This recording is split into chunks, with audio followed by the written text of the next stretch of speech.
On dit que le silence est des Éapos, or, mais pour Stéphane, le silence que Éapos, il trouva dans son couloir en Éapos, avait rien de précieux. Ces Éapos étaient le son de sa vie entière qui est Éapos, effondrait.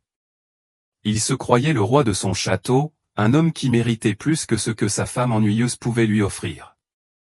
Il a passé la nuit dans les bras des Éapos, une autre femme, ignorant 12 appels téléphoniques affolés. Quand il a finalement franchi sa porte des Éapos, entré à Éapos, aube, imprégné des Éapos, un parfum cher et de regret, il est Éapos, a pas trouvé une femme en larmes et en colère. Il a trouvé une maison vide et une lettre écrite au crayon bleu, de quoi mettre un homme à genoux. Voici Éapos, histoire des Éapos, un homme qui a tout perdu en une seule nuit, et pourquoi il faut toujours répondre au téléphone. Éapos, horloge numérique sur le tableau de bord du DS7 Crossback affichait un verre doux et accusateur, 2h47. Stéphane resserra sa prise sur le volant en cuir, ses jointures blanchirent. Éapos, odeur du parfum de Chloé, quelque chose de lourd avec du jasmin et de la vanille, Éapos, accrochait à sa chemise comme une seconde peau. Il baissa la vitre, laissant le vent glacial de novembre fouetter Éapos, habitacle, espérant que Éapos, il effacerait les preuves de son infidélité avant d'Éapos, atteindre la banlieue. Il se sentait invincible. Il se sentait coupable. Mais par-dessus tout, il se sentait en droit. Ce Éapos, est pas ma faute, marmonna Stéphane pour lui-même, répétant le discours que Éapos, il ne livrerait jamais vraiment à sa femme, Sophie.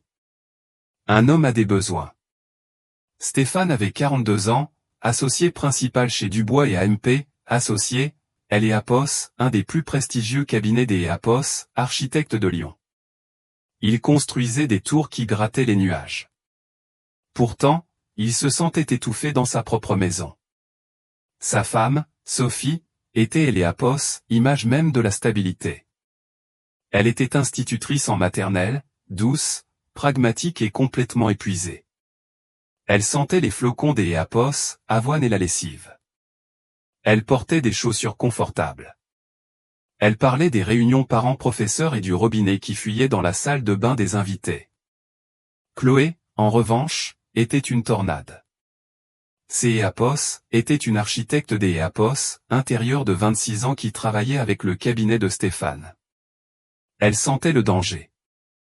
Elle buvait un bon chartreuse et écoutait Stéphane parler de sa vision pendant des heures sans jeter un seul regard à sa montre.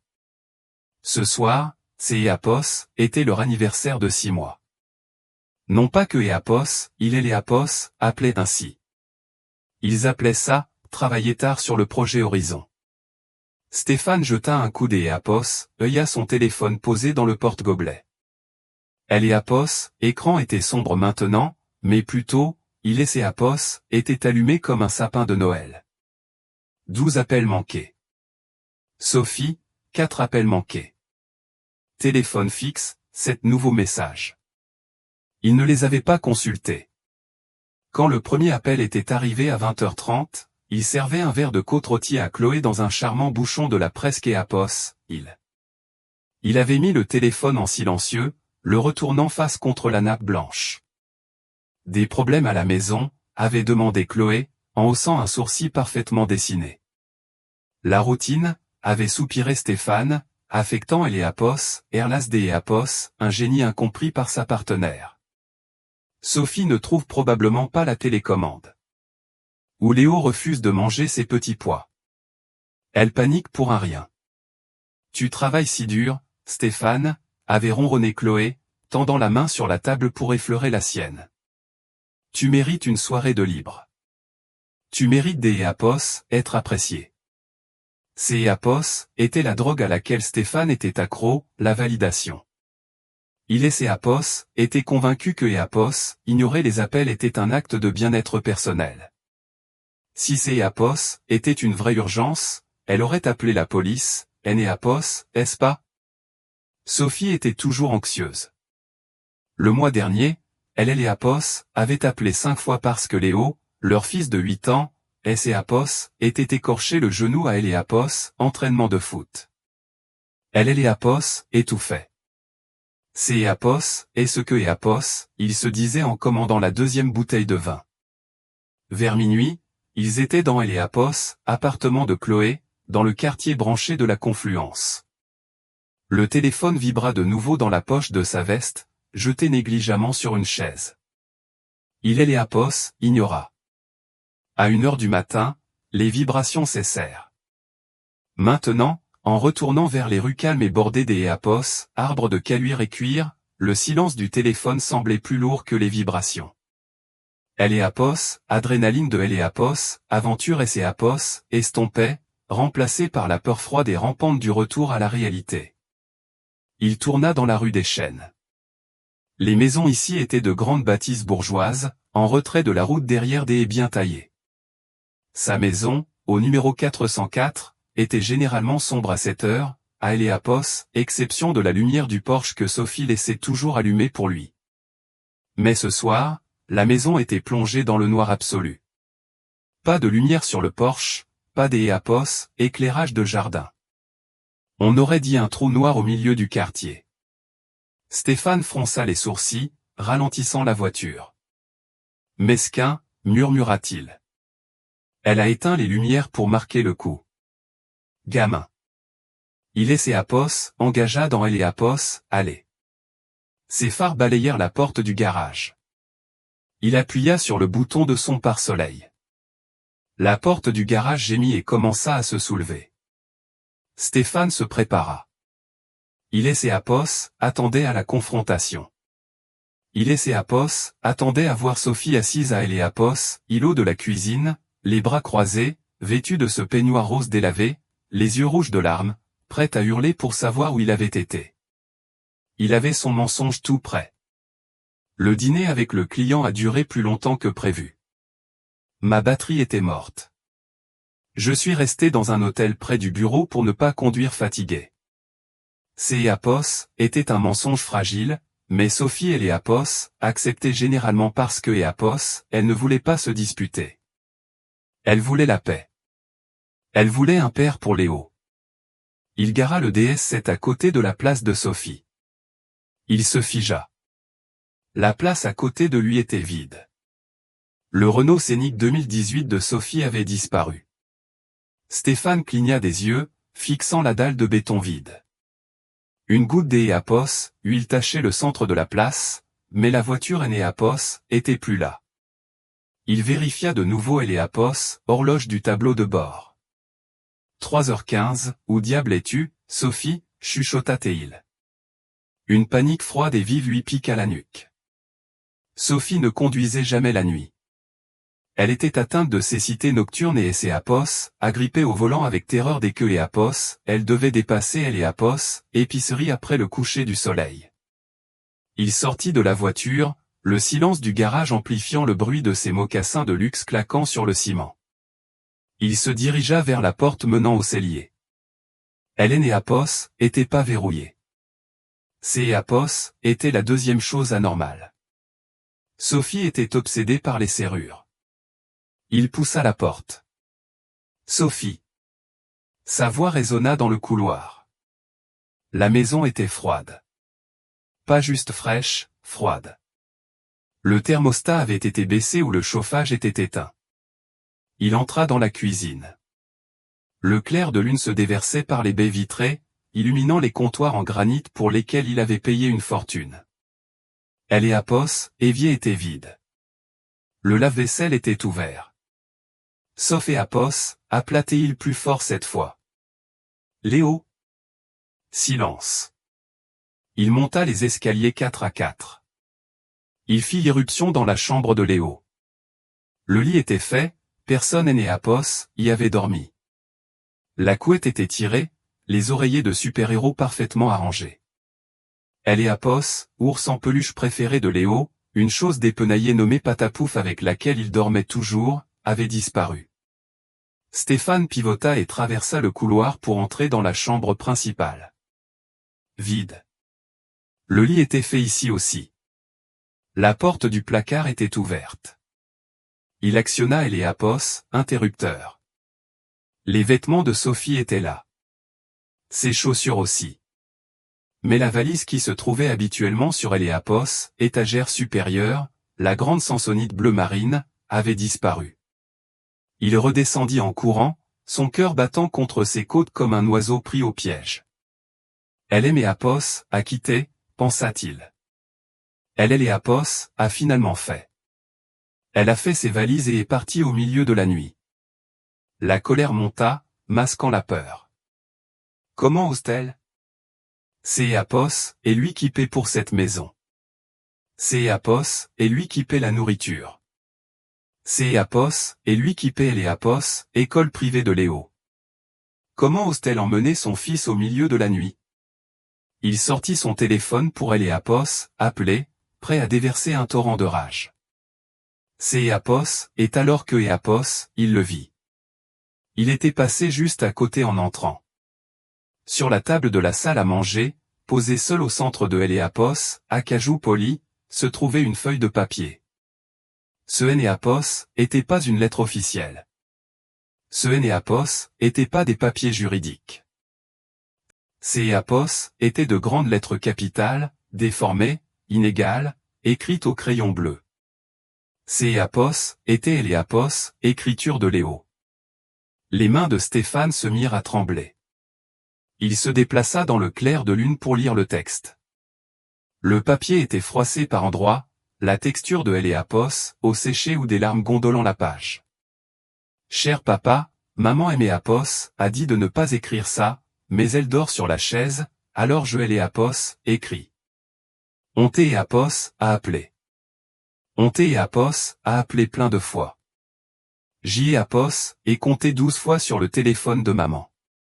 Puis Apos, et essayé avec le téléphone de la maison. Je voulais te dire que maman est tombée. On préparait le dîner. Maman était contente parce que Apos, elle avait fait le gratin dauphinois que tu aimes. Elle portait la robe rouge. Elle a dit que tu rentrais tôt. Puis elle a attrapé sa poitrine. Elle a fait un bruit qui fait peur. Elle a laissé tomber le plat. Il est Apos, et cassé partout.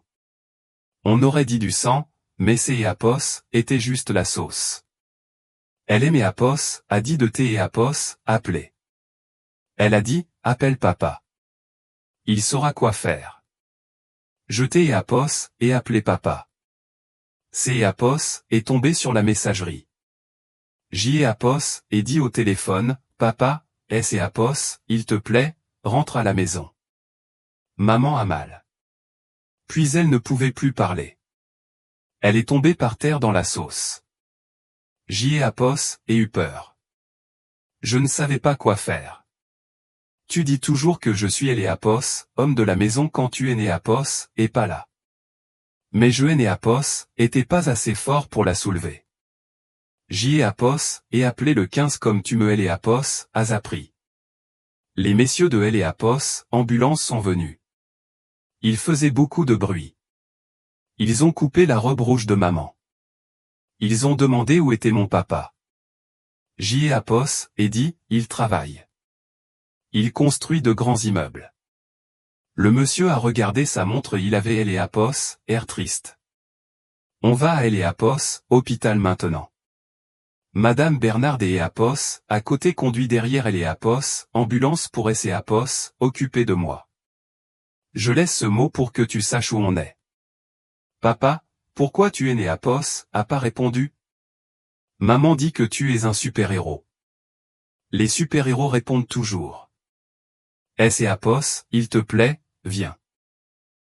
Apos, et peur. Léo. Stéphane termina sa lecture. Le silence dans la maison Apos était plus vide. Il était assourdissant. Elle portait la robe rouge. Stéphane ferma les yeux, une vague de nausée le submergeant. Il se souvenait de cette robe. Apos avait acheté pour elle il y a 5 ans en Espagne. Elle ne Apos avait pas porté depuis des années parce que Apos, elle disait que Apos, elle était trop chic pour leur vie. Elle Apos avait mis ce soir, pour lui. Elle a dit que tu rentrais tôt. Il lui avait dit ça le matin même avant de partir, je serai peut-être à la maison plus tôt. On se fera un bon dîner. Il avait dit ça pour que Apos, elle le laisse tranquille, sachant pertinemment que Apos, il avait des projets avec Chloé. Il lui avait donné de Eléapos, espoir, et elle avait construit sa soirée autour de ça. Et pendant que Eléapos, il trinquait avec une maîtresse de 26 ans en plaisantant sur Eléapos, anxiété de sa femme, Sophie était sur le sol de la cuisine, se tenant la poitrine, entourée de verres brisés et de sauce du gratin. « Papa, pourquoi tu es Eléapos » a pas répondu. Stéphane laissa tomber la lettre. Elle voleta jusqu'à Apos, au sol comme une feuille morte. Il baissa les yeux sur son téléphone. Il le déverrouilla et alla sur sa messagerie vocale. Message 1, 20h32. Coucou mon chéri, c'est Apos, et moi. Je me demandais juste quand tu rentrerais. Le dîner est presque prêt. Léo est tout excité de te montrer son contrôle de maths. Je t'ai Apos, aime. Sa voix était légère, pleine d'Apos, espoir. Message 4, 21h05. Stéphane, S et Apos, il te plaît, décroche. Je ne me sens pas bien. J'y ai Apos, et très mal à la poitrine. J'y ai Apos, et peur.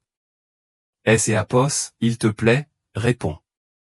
Sa voix était tendue, essoufflée. Message numéro, 21h25. Bruit de Léo en pleurs. Papa. Papa. Maman est par terre. Elle ne se réveille pas. Papa, décroche le téléphone. Message 12, 21h40. Sirène en arrière-plan. La voix d'Apos, un inconnu, dur et professionnel. Monsieur Dubois, ici un ambulancier du SAMU du Rhône. Nous transportons votre femme au centre hospitalier Saint-Luc. Il semblait Apos, agir Apos, un accident cardiaque massif. Vous devez nous y rejoindre immédiatement. Votre fils est avec une voisine. Stéphane tomba à genoux sur le parquet. Il eut des hauts le cœur, son estomac se tordant. Il avait ignoré Eléapos, appel de Eléapos, ambulancier. Il avait regardé le numéro inconnu, avait ri avec Chloé et dit, sûrement un démarcheur téléphonique. Il se releva en vitesse, attrapant ses clés. Il ne ferma pas la porte à clé. Il se fichait de la maison. Il courut vers le DS7. Il sortit de Eléapos, allait en marche arrière si vite que le bas de caisse racla le trottoir, projetant des étincelles dans la nuit noire. Il fonça vers le centre hospitalier Saint-Luc. Le trajet jusqu'à Apos, à Eléapos, hôpital fut un flou de feux rouges grillés et de limitations de vitesse pulvérisées. Eléapos, esprit de Stéphane tournait en boucle sur la lettre de Léo. Les super-héros répondent toujours. Il fit l'irruption par les portes vitrées coulissantes des urgences à 3h55. Eléapos, accueil était calme, sentant Eléapos, antiseptique et le café réchauffé. Un agent de sécurité leva un regard paresseux. Ma femme, halta Stéphane, courant vers le bureau. Sophie Dubois, elle a été amenée il y a des heures. Crise cardiaque. Je suis son mari. Eléapos, infirmière derrière la vitre, une femme aux cheveux grisonnants et aux yeux fatigués, le regarda. Elle ne tapa rien sur son clavier. Elle se contenta de regarder sa chemise de smoking froissée, Eléapos, absence de cravate, et la légère trace de rouge à lèvres que Eléapos, Apos, avait pas réalisé être encore sur son col. Dubois, demanda-t-elle, la voix froide. Oui, Sophie Dubois. Est-ce que Apos, elle va bien? Où est-elle? Attendez ici, dit Eléapos, infirmière. Elle se leva et franchit les portes battantes derrière elle. Stéphane faisait les 100 pas. Il vérifia son téléphone. Pas de nouveaux messages. Pourquoi personne de Eléapos avait appelé depuis 22 heures? 10 minutes passèrent. Elles semblèrent durer 10 ans. Finalement, les portes battantes Apos ouvrirent. Ce Apos était pas un médecin qui sortit. Apos était Michel, le père de Sophie. Michel avait 68 ans, un capitaine de police à la retraite. Apos était un homme imposant, aux larges épaules, avec des mains qui semblaient pouvoir broyer de la pierre. Apos avait jamais aimé Stéphane. Il avait toujours regardé les costumes coûteux et les voitures rapides de Stéphane avec un mépris silencieux. Ce soir, Michel paraissait plus vieux. Son visage était gris. Il tenait un gobelet en polystyrène de café. Il vit Stéphane. Stéphane se précipita vers lui. Michel, Dieu merci. Où est-elle? Comment va-t-elle? J'y ai à Pos, était, je travaillais tard et mon téléphone aîné à Pos avait plus de batterie. Michel ne dit rien. Il fit 2 grands pas et balança sa main droite. Clac. Le son de la gifle résonna dans la salle des Apos, attente vide. Ce Apos était pas un coup de poing. Ces Apos était un revers de main, méprisant et violent. Stéphane recula en trébuchant, goûtant le sang. Sa lèvre était fendue. Michel, cria Stéphane en se tenant la mâchoire. Apos, ose pas, gronda Michel, sa voix un grondement sourd, tremblant de rage contenue. Apos, ose pas me mentir. Pas ce soir. Pas avec son rouge à lèvres sur ton cou. Stéphane se figea. Il couvrit instinctivement son cou de sa main. Où étais-tu, Stéphane? Demanda Michel, Apos, avançant dans son espace personnel. Mon petit-fils Apos a appelé 12 fois. Il a vu sa mère Apos effondrée. Il a dû monter dans une voiture de police pour venir ici parce que son père était trop occupé à travailler. Le courage de Stéphane Apos abandonna.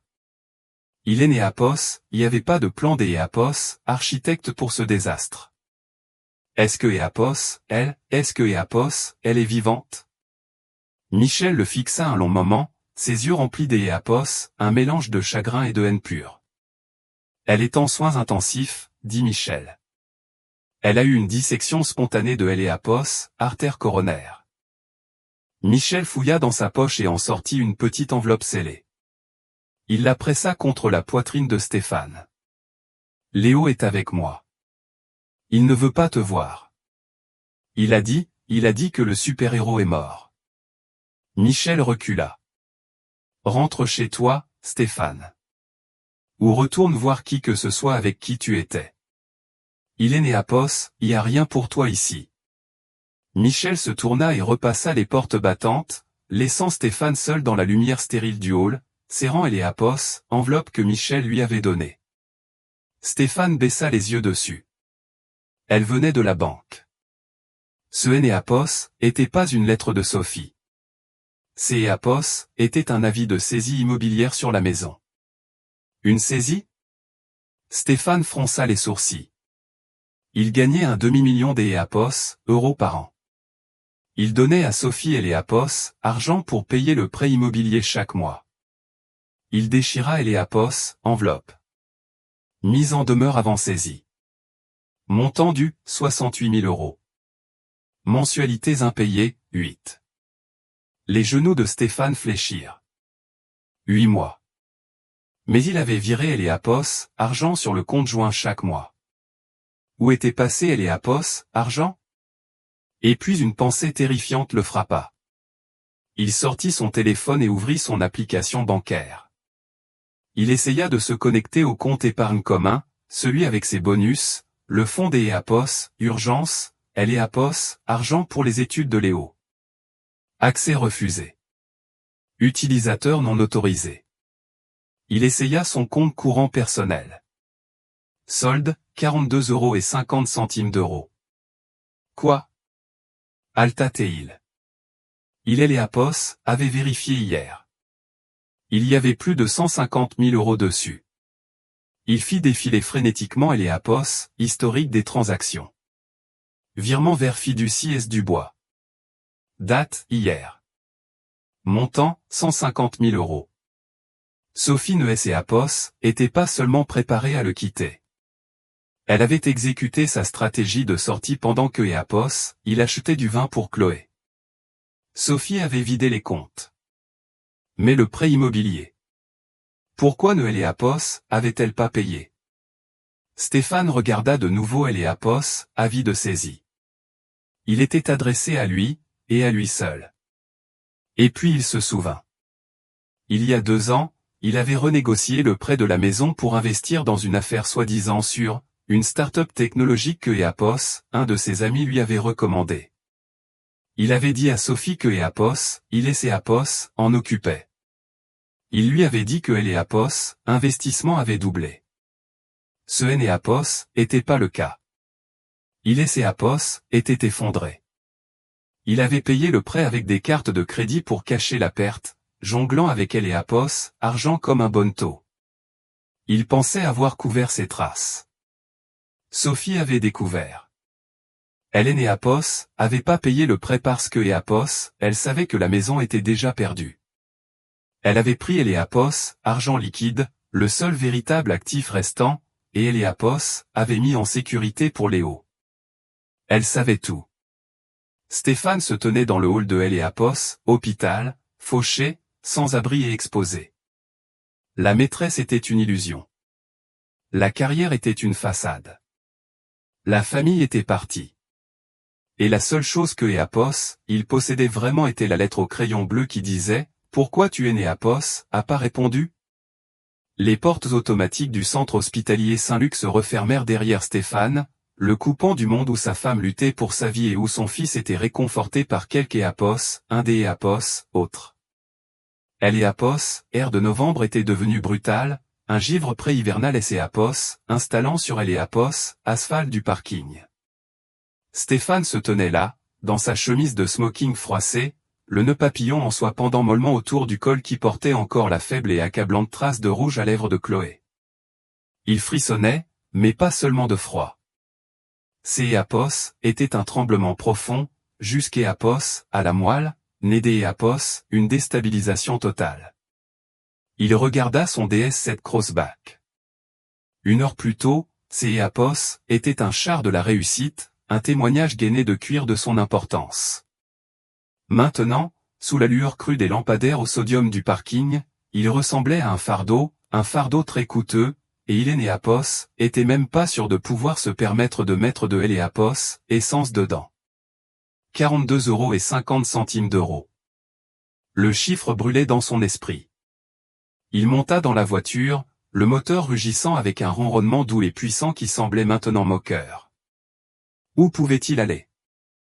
Il ne pouvait pas retourner à la maison de la rue des Chênes. Cette maison était un mensonge. Eapos était un avis de saisie immobilière attendant des Eapos, être scotché à la porte des Eapos, entrer. Y retourner signifiait affronter les pièces vides, les restes de gratin à moitié mangés dans les assiettes, les éclats de verre que Léo et Eapos avaient pas pu nettoyer et la trace de sauce encore tachant le sol de la cuisine où Sophie et Eapos étaient effondrés. Cela signifiait affronter le fantôme de la vie que Eapos, il avait activement démantelé. Il avait besoin des Eapos, une porte de sortie. Il avait besoin de validation. Il avait besoin que quelque Eapos, lui dise que Michel était un vieux dinosaure fou, que Sophie exagérait, et que lui, Stéphane Dubois, était toujours un roi.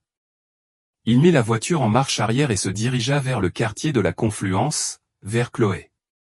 Il était 5h15. La ville commençait à Eapos, éveillée, les camions de livraison grondaient le long des artères de Lyon. Stéphane conduisait en pilote automatique, son esprit une roue de hamster frénétique essayant des Eapos, échapper à la réalité qui Eapos, abattait sur lui. Sophie savait, pensa-t-il en frappant le volant de sa main. Elle était au courant du mauvais investissement. Elle savait que la maison était en péril. Depuis combien de temps le savait-elle? La trahison que Eapos, il ressentait était stupéfiante de narcissisme. Il ne se concentrait pas sur sa liaison. Il se concentrait sur la contre-attaque financière de sa femme. Eapos avait pas seulement sécurisé Eapos, avenir de Léo. Elle avait délibérément castré Stéphane financièrement. Eapos avait laissé avec les dettes et avait pris les liquidités. Eapos était brillant, froid et absolument dévastateur. Eapos était quelque chose que Eapos, il aurait fait dans une transaction commerciale, et se le voir infligé par la femme qui découpait habituellement des bons de réduction pour les céréales était exaspérant. Il avait besoin que Chloé apaise cette blessure. Chloé, avec ses angles vifs, son appartement moderne et son regard admiratif. Elle était la seule chose qui lui restait dans la colonne des Victoires. Il se gara devant son immeuble élégant de verre et d'Eapos, acier. Il est né à Pos, avait pas de badge d'Eapos, accès. D'Eapos, habitude, il lui envoyait simplement un SMS pour que Eapos, elle lui ouvre, mais le concierge était temporairement absent pour un changement d'Eapos, équipe. Il se glissa dans Eapos, ascenseur derrière une hôtesse de Eapos, air à Eapos, air fatigué. Il arriva à la porte de Chloé au 14e étage. Il ne frappa pas doucement. Il martela. Une minute plus tard, la porte Eapos entr'ouvrit, retenue par une chaîne de sécurité. Chloé jeta un coup d'Eapos, œil, un seul œil visible, ses cheveux blonds savamment teints enveloppés dans un turban de soie. Stéphane.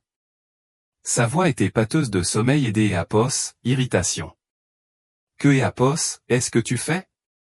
Il est 5 heures du matin. Sophie Eapos, a mis à la porte? Ouvre la porte, Chloé. Eapos, et besoin d'Eapos, entrez. Elle hésita, sentant Eapos, énergie frénétique qui émanait de lui. Tu as une mine affreuse. Tu portes encore la chemise d'Eapos, hier soir. Ouvre cette fichue porte, lança-t-il, son vernis de sophistication se fissurant. Elle défit la chaîne et ouvrit la porte.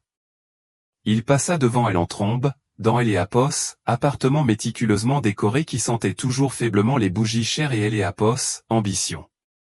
Il arpenta le salon, passant ses mains dans ses cheveux. Tout a explosé. Tout. Chloé resserra la ceinture de son peignoir en cachemire, Eapos, appuyant contre Eapos, îlot de la cuisine, les bras croisés. Elle était bien réveillée maintenant, ses yeux se plissant. Que Eapos, est-ce que tu veux dire par écho, exploser écho? Elle a trouvé les SMS? Stéphane arrêta de faire les 100 pas et la regarda. Il avait besoin de se confier. Il avait besoin d'Eapos, un complice. Non. Elle a eu une crise cardiaque, Chloé. Une massive. Hier soir, pendant que Eapos, on était au bouchon, en train de commander la 2e bouteille. La main de Chloé vola à sa bouche. Oh mon Dieu, est-ce que Eapos, elle? Elle est en soins intensifs, dans un coma artificiel. Ils ne savent pas si elle va Eapos, en sortir. Mon Dieu, Stéphane, dit-elle, Eapos, air sincèrement horrifié, Eapos, affaissant sur un tabouret de bar. Ce Eapos, est pas le pire, dit Stéphane, sa voix tombant à un murmure rauque. Il Eapos, approcha d'Eapos, elle, cherchant son réconfort. Je suis arrivé à Eapos, hôpital et son père était là. Il Eapos, a bloqué. Mais je suis Stéphane Dubois. Je peux arranger ça. Eapos, ai juste besoin d'Eapos, un endroit où dormir quelques jours, le temps d'Eapos, accéder à mes autres actifs, de prendre un avocat et de neutraliser son père. Il tendit la main vers elle. Chérie, c'est Eapos, et le chaos en ce moment, maison Eapos, à Eapos, un Eapos, autre, non. C'est Eapos, et ce que Eapos, on voulait, Eapos, est-ce pas? Être libre d'Eapos, Chloé retira sa main comme Eapos, il était radioactif. Elle se leva, reculant d'Eapos, un pas. Le regard doux et admiratif auquel il était accro avait disparu, remplacé par Eapos, évaluation froide d'Eapos, un expert en assurance examinant une voiture bonne pour la casse. Tu dois partir, dit-elle. Stéphane se figea. Quoi? Tu dois sortir de mon appartement. Maintenant. Chloé, de quoi tu parles? Je Eapos, et nulle part où aller. Ma femme est en train de mourir, mon fils me déteste et la banque va prendre ma maison. Eapos, ai besoin de toi. Tu as besoin d'Eapos, une bouée de sauvetage, Stéphane. Et je ne suis pas cette bouée, dit-elle, sa voix glaciale. Regarde-toi. Tu es un désastre. Tu es Eapos, et plus Eapos, architecte brillant en ce moment. Tu es un scandale en puissance. Un homme dont la femme a une crise cardiaque parce que il couche avec sa jeune collaboratrice. Sais-tu ce que ça fait à une carrière? À ma carrière? Notre carrière. Tu étais là avec moi. Était là quand était amusant, Stéphane. Quand étaient des dîners chers et des promesses de promotion. Et pas signé pour les saisies immobilières, les épouses dans le coma et les enfants traumatisés. Et beaucoup trop de bagages. Elle se dirigea vers la porte et ouvrit en grand. Tu aimais a vendu un rêve, Stéphane. Tu aimais a vendu associé puissant et riche. Ça. Elle le désigna de haut en bas avec un geste. Et de la publicité mensongère. Sors avant que appelle la sécurité. Stéphane la dévisagea. Il vit ambition nue dans ses yeux, la même ambition que il avait nourri et trouvé si sexy quelques heures plus tôt. Maintenant, était une arme tournée contre lui. Il réalisa avec une clarté écœurante que Chloé Noël avait jamais aimé. Elle avait aimé la proximité du pouvoir. Et maintenant que le pouvoir avait disparu, elle aussi. Il sortit dans le couloir sans un mot. La porte claqua derrière lui, le son résonnant comme un coup de feu dans le corridor silencieux. Stéphane passa les dernières heures de la nuit garé sur le parking des un supermarché ouvert 24h24, incliné sur le siège conducteur du DS7, sombrant et émergeant des un sommeil agité par les cauchemars. Chaque fois que il fermait les yeux, il voyait les lettres au crayon bleu du mot de Léo. Les super-héros répondent toujours. À 8 heures, le soleil était levé, brillant et cruel. Stéphane se sentait sale. Sa barbe naissante le démangeait et sa bouche avait un goût de vin rassis et de cendre. Il vérifia son téléphone. Toujours pas des appel de hôpital. Il essaya des appeler le numéro de Michel. Directement sur la messagerie vocale. Il essaya des appeler hôpital directement. Je suis désolé, monsieur Dubois, dit opératrice des une voix sèche. Il y a une directive stricte de non-divulgation des informations sur le dossier de Madame Sophie Dubois à quiconque, sauf aux détenteurs de la procuration. Vous devrez parler à monsieur Michel Fournier. Refusé. Il était coupé de sa famille. Il était coupé de sa maîtresse. Il était coupé de son argent. Il ne lui restait que une seule identité.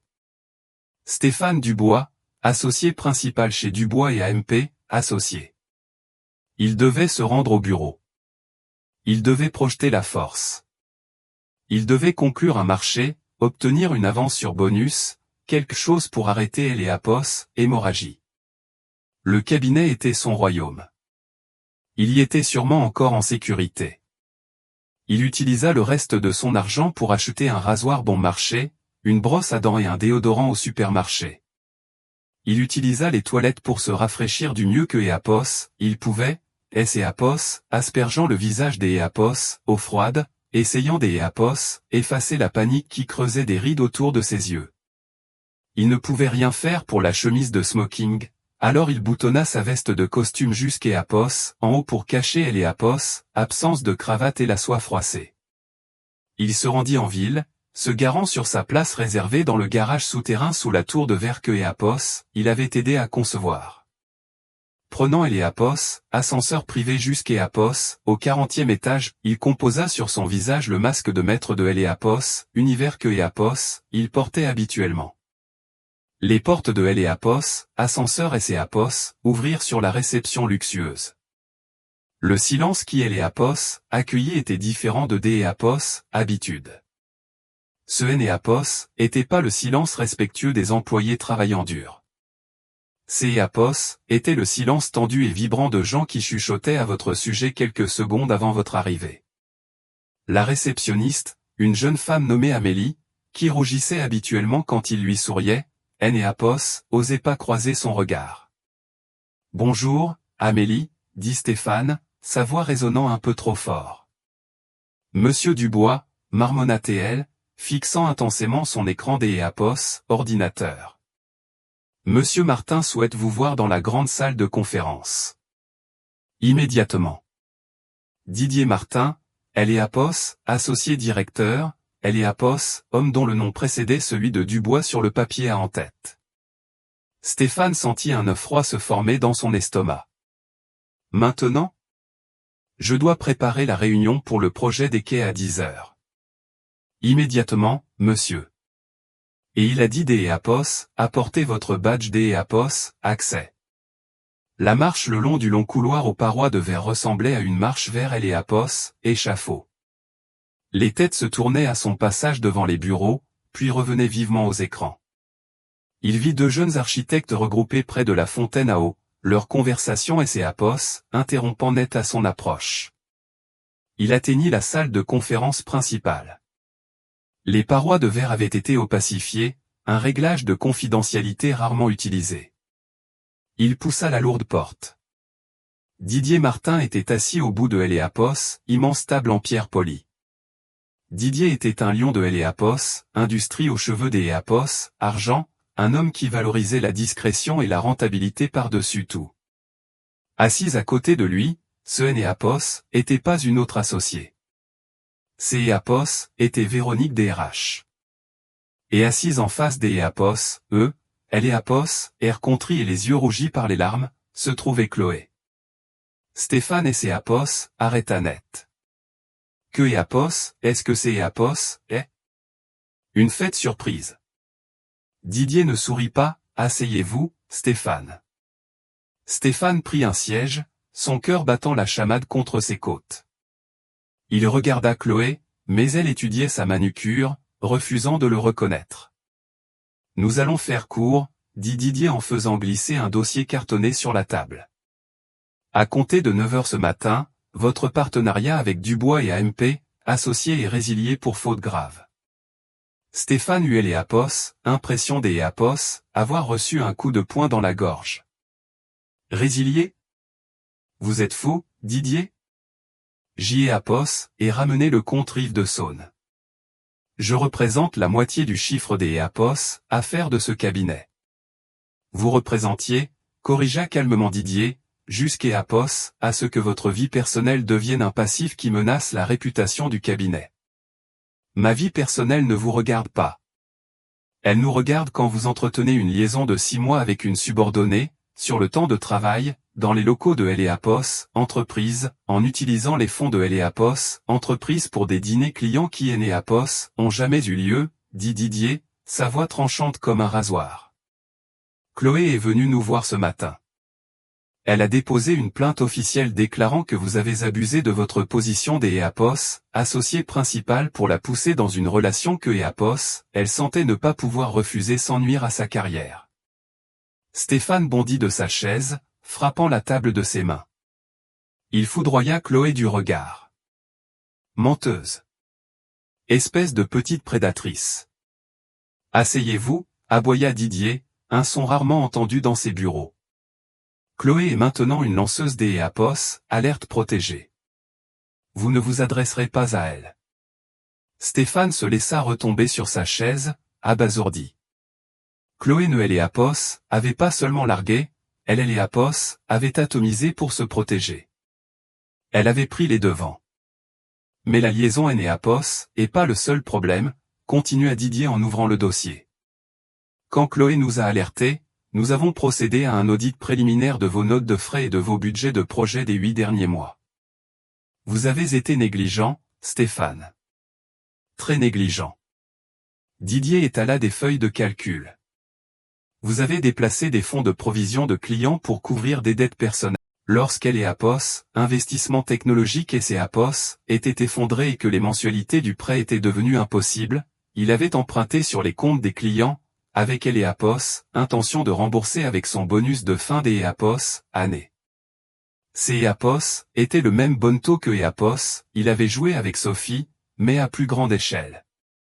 Nous appliquons la clause de moralité et la clause de faute lourde de votre contrat d'EAPOS, associé, dit Didier.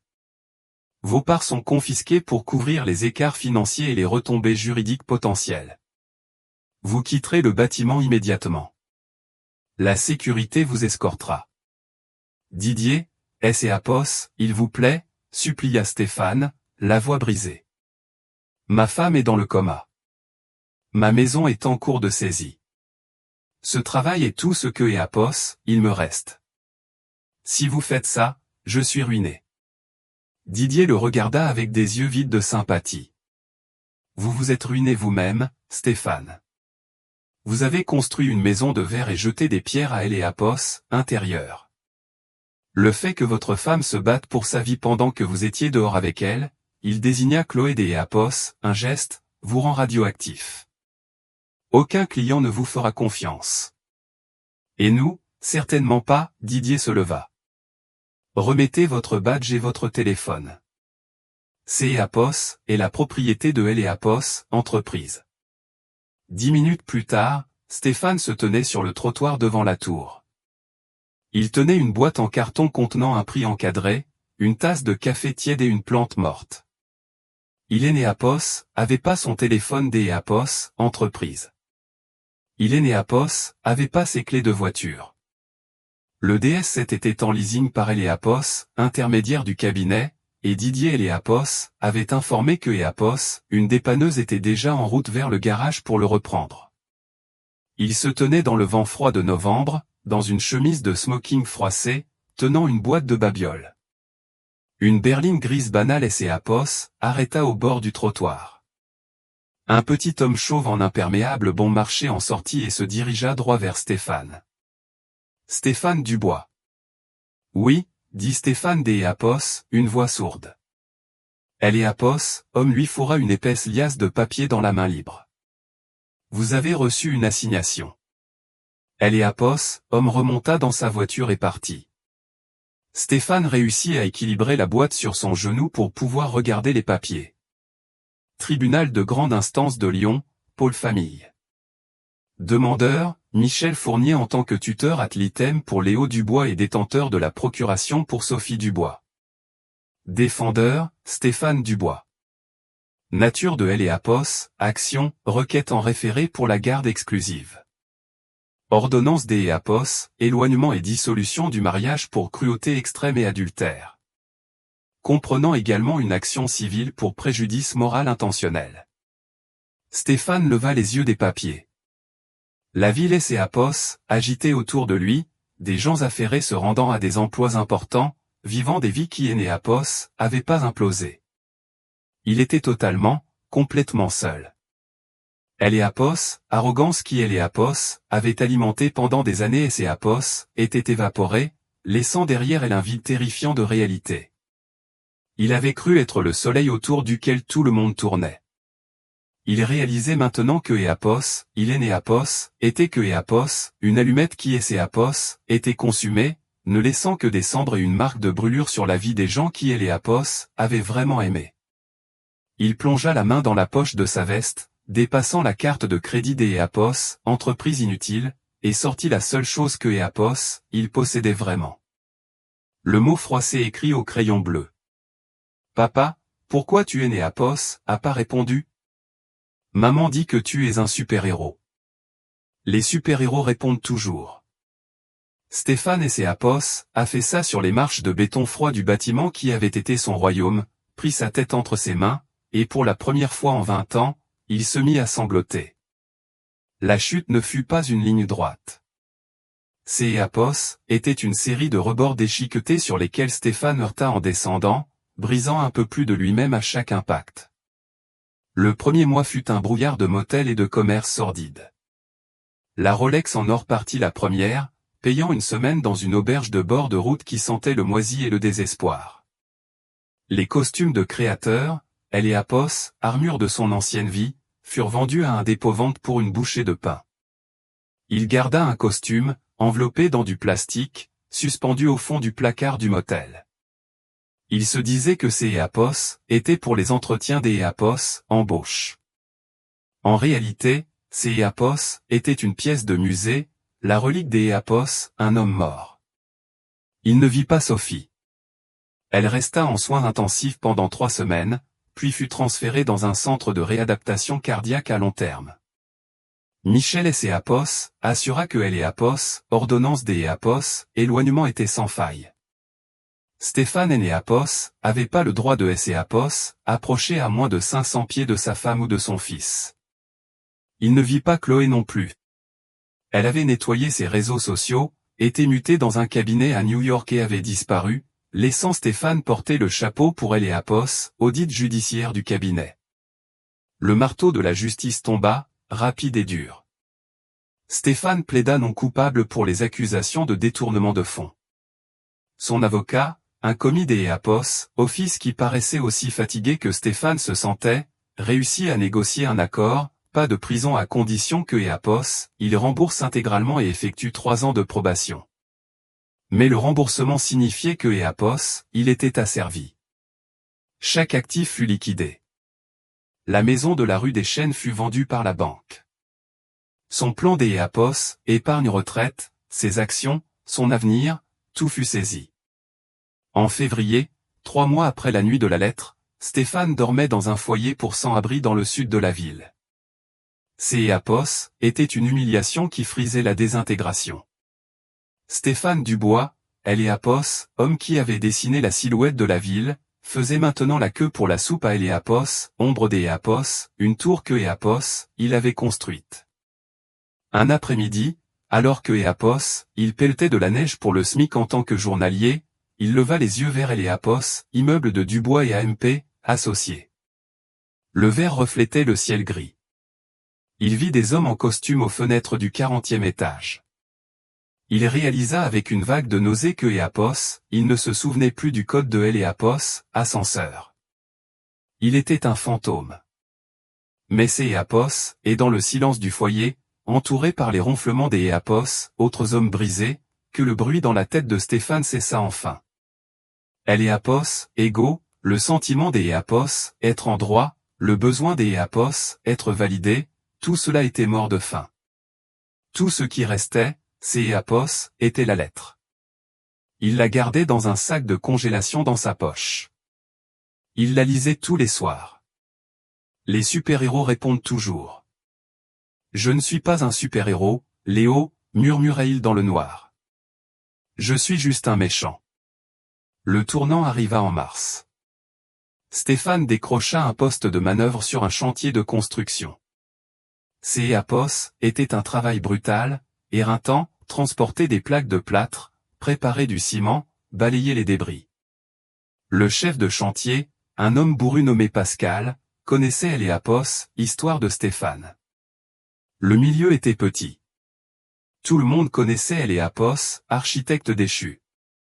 Ces Apos, et vous qui dessiniez ces bâtiments, et Apos, est-ce pas, demanda Pascal le premier jour, crachant du tabac à chiquer sur la terre. Oui, dit Stéphane en serrant le balai. Eh bien, maintenant vous les balayez. Vous manquez un coin, vous êtes viré. Je me fiche de qui vous étiez. Je comprends, dit Stéphane. Et il comprenait. Pour la première fois de sa vie, Stéphane travailla sans public. Il travailla sans attendre des Apos, applaudissements. Il travailla jusqu'à Apos, à ce que ses mains soient couvertes des Apos, ampoules et saignes, puis il les bandait et travaillait encore. Il envoyait chaque salaire au fonds de restitution, ne gardant que de quoi payer un petit studio au-dessus des Apos, une laverie dans un quartier difficile. Il mangeait des nouilles instantanées. Il prenait le bus. Il commença à écrire des lettres à Léo. Il ne pouvait pas les envoyer, les Apos, ordonnance des Apos, éloignement interdisait tout contact, mais il les écrivait quand même. Il les écrivait dans un cahier à spirale identique à celui dont Léo avait arraché la page. Cher Léo, au jour des Apos, 8J et Apos, et appris à faire du ciment correctement. Avant, je disais aux gens comment faire, mais je ne les Apos, avais jamais fait moi-même. C'est Apos, est lourd. Ça sèche vite. Il faut être fort pour que ça tienne. Je suis désolé de ne pas avoir été assez fort pour nous. Cher Léo, J. Apos, ai vu un enfant avec un vélo rouge au jour des Apos, oui. Saem et Apos, a rappelé celui que Apos, Onté et Apos, a acheté pour ton 6e anniversaire. Je me souviens, J.E.A.P.O.S. était en conférence téléphonique pendant que tu apprenais à en faire. J.E.A.P.O.S. et raté le moment où tu as enlevé les petits trous. Je suis désolé. Je te promets que si J.E.A.P.O.S. et un jour une autre chance, je regarderai. Je ne détournerai pas les yeux. 6 mois passèrent, puis 1 an. Stéphane Enéapos essaya pas de récupérer sa licence. Il Enéapos essaya pas de sortir avec quelque Éapos, Un soir de novembre, exactement 1 an après Eléapos, incident, Stéphane retourna à son petit appartement et trouva une enveloppe collée sur sa porte. Ce Enéapos était pas une convocation au tribunal. Ce Éapos était une enveloppe épaisse de couleur crème. Il Eléapos ouvrit. À Eléapos, intérieur se trouvait un document juridique de Eléapos, avocat de Michel. Objet, droit de visite supervisé. Demande accordée. Le cœur de Stéphane Eséapos arrêta. Il lut les petits caractères. Sophie Eséapos était réveillée il y a des mois. Elle Eséapos était rétablie lentement. Elle avait examiné les dossiers. Elle avait vu les paiements de restitution. Elle avait appris par Pascal que Stéphane Enéapos était plus que Eléapos, ombre de lui-même, sobre, travailleur, humble. Elle ne le reprenait pas. Le divorce était final. Mais elle était une mère, et elle voyait le trou dans le cœur de son fils, là où un père devrait être. La visite était prévue pour le samedi à 14 h, dans un lieu neutre, la bibliothèque municipale, 1 heure, supervisée par une assistante sociale. Stéphane Eséapos effondra sur le sol de son couloir. Il ne pleura pas. Il sentit un espoir terrifié et fragile éclore dans sa poitrine. Il regarda le calendrier. Il avait 3 jours pour se préparer. Il Enéapos acheta pas de nouveaux costumes. Il Enéapos en avait pas les moyens, mais il lava ses vêtements de travail 3 fois. Il frotta le ciment sous ses ongles jusqu'Éapos, à ce que sa peau soit à vif. Il se rasa. Il sortit le sac de congélation de sa poche. Le crayon bleu Eséapos effaçait, mais le message était toujours là. Les super-héros répondent toujours. J.E.A.P.O.S. arrive, Léo, murmura-t-il. Je réponds. La bibliothèque était calme, sentant le vieux papier et les grains de poussière dansant dans le soleil de Eléapos, après-midi. Stéphane était assis à une table ronde en bois dans la section pour enfants, ses mains serrées si fort pour les empêcher de trembler. En face de lui était assise Eléapos, assistante sociale, une femme avec un presse-papier, qui le surveillait comme un faucon.